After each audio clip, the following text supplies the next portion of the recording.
Hello, friends. It is David Languli and Margaret Katz-Can here from the Deep Dive Leadership Deep Dive. Oh my gosh, it's all new. It's a particle, I David. know. I messed It's a it up already. particle. We're Wow, already jumbling. We're we're off already to the jumbling. races.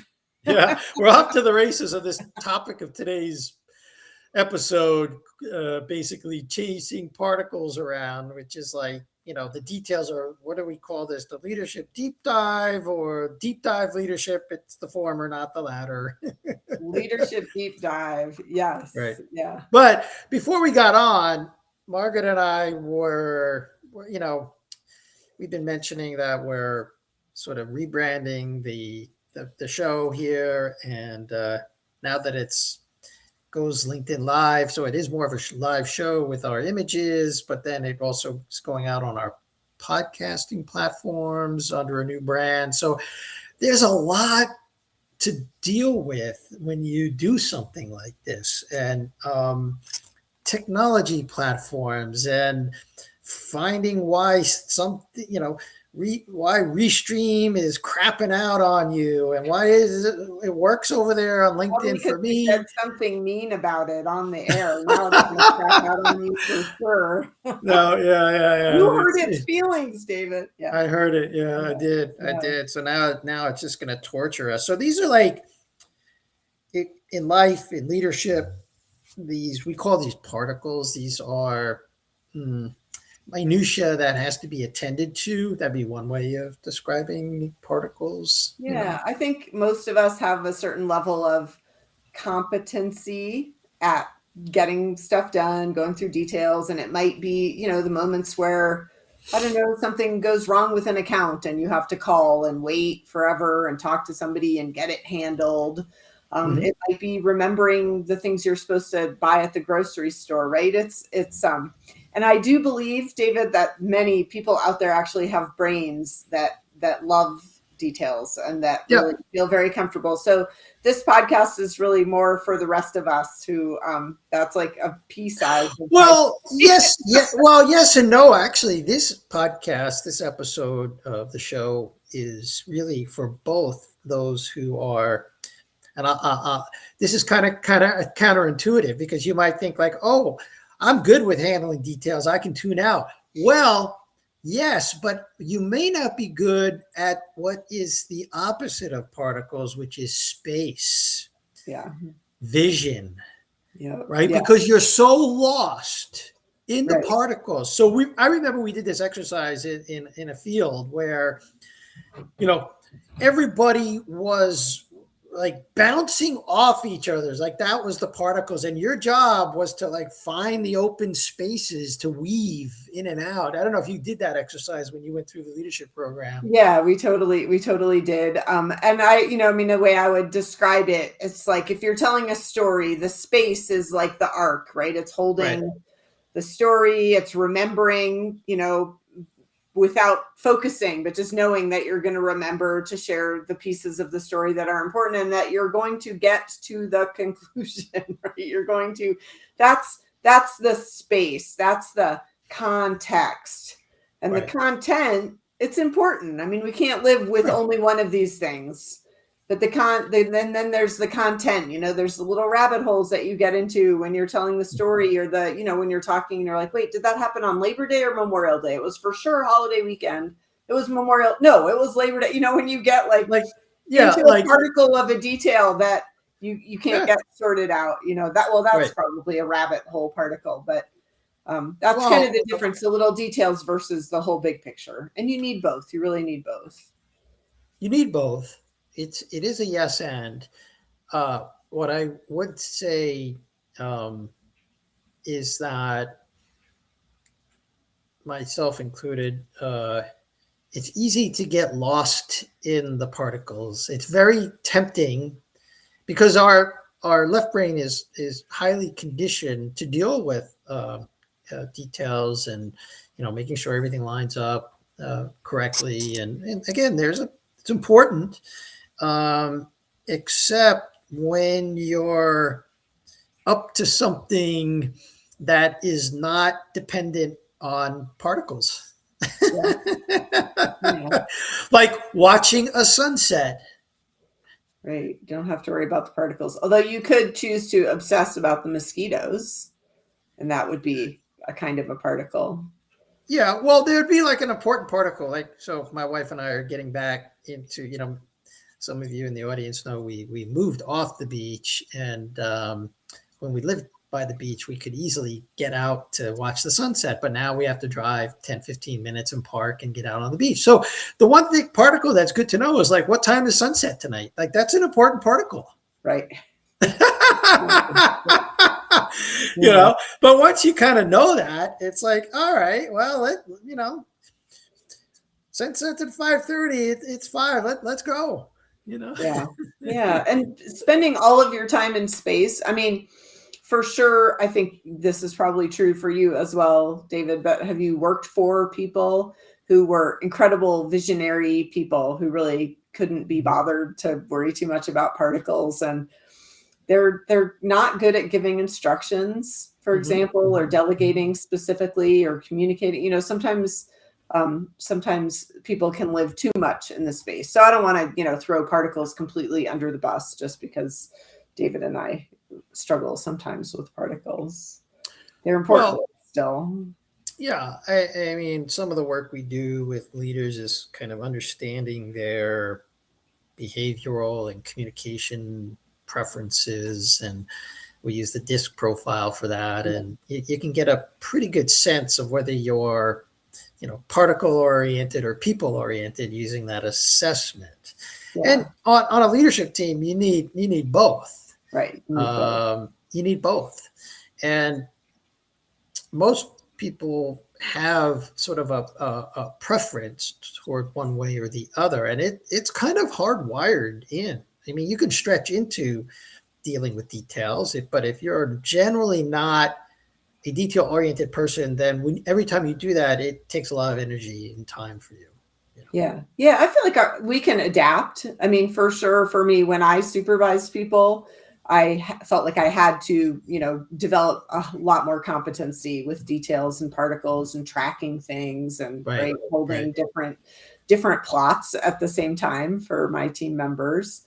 I feel like you too, David, may have had some periods in your life where one thing or another has made the particles more overwhelming than they used to be.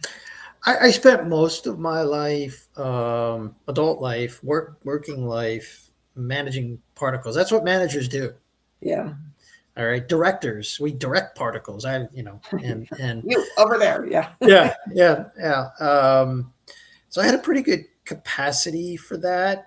Although when I took my DISC, I scored very low on the C, the conscientious part of which deals with details and rational analytical type of analysis. But I did it for many, many years. It can be done. It was as I've matured and found my zone of genius. My zone of genius is not over there. Right. My zone of genius is more in being creative, like what Margaret and I are doing right now, like just having a conversation, like unrehearsed, but we're just talking about stuff, and or writing, or like the idea, like the whole idea of using Restream and bringing stuff live to you guys, like that was the creative spark that led us to even be able to do what we're doing now with you. But the details of making that happen is very difficult, actually. Right. But important. It's a lot of particles. Yeah. Yeah. And they can be high-tech things, right? They can feel where the challenges can be is like when something feels more techie or following the steps feels hard, or I don't know what the steps are. But it can also be very mundane, having to do something in your house or remember a series of tasks, or like finish things on a list. Like it doesn't have to be maybe partly a tech deficit with me is what I'm trying to say, but that's not the only reason sometimes. No, it can be something as simple as a grocery list, right? So some folks are list makers, which just helps you to keep track of things. I'm generally not a list maker. List maker. Oh, yeah. You're a list maker. Okay. Oh yeah, I'm a constant list maker. Yeah. Oh, that's good. I'm generally not. Although the one thing that I love, see, this is like where you can get creative with particles. Even like the one thing I love to create a list for is my grocery list because I do the shopping. But I use a 3x5 blank online index card, so very analog in the way I create my list, as opposed to Lillian puts. Yeah, all right. When I go through this, and I like to have that analog piece of paper, blue pen on a white background when I'm going through the store. Lillian, my wife, loves to put her list on because she does the one bit of shopping she does is Costco, and she just puts it on her phone. And so she likes that. But either way, lists of things to do, lists of groceries to get. We live in the land of particles, and you create systems to deal with particles. The problem is that the systems that you create for dealing with particles don't usually work with people. That's true. But how do people? First, I just want to acknowledge I love what you're saying about, sometimes we can make a task more palatable for ourselves by expressing like, well, I want my blue pen or, my pink pen to write this with or whatever that looks like. But let's go back for a minute. Particles and people. Say more.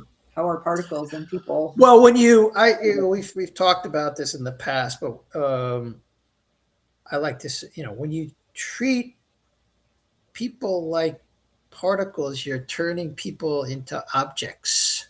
Okay. And that you're taking the humanity out of the people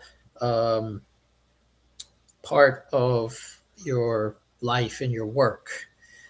So this is also something like that we see a lot of with the hyper-rational saboteur and the stickler saboteur. So these folks are highly hyper-rational and detail-oriented, except they don't do so well with people because they look at people like objects to be managed like particles. It just doesn't work well in relationship. We've seen breakdowns. I've seen breakdowns with leaders who have this orientation, and they really struggle with relationships. Yeah, absolutely. Now, on the other hand, if you're so relationship focused all the time, then maybe the important tasks and the details within those tasks don't get accomplished on time, in good order, as they might need to be. So there's a balance here we're talking about. Yeah, I don't think it's any better for relationships to be the person who loses track of details of what's been asked of you to do, of what your jobs are. Right. I think you can err way too much in either direction. Right? Yeah. It's the preference for space versus towards the preference for particles. Those can go wrong in different ways, but in equal amounts, I would say. I remember, at various stages of my adult professional life where I was leading teams and had to attend to many details, like for clients and for the organization. So, I would hold weekly team meetings, a staff meeting or a team meeting, and we'd be going through things, and it would make me extraordinarily nervous when people did not write. They have a task that they've agreed to execute, except I don't see them taking notes. You ever do that when you're ordering in a restaurant? I can make you very nervous. Yeah. Often they get it right, which is always impressive, and then sometimes not so much. Yeah, not so much, right? So and there are some people I knew who have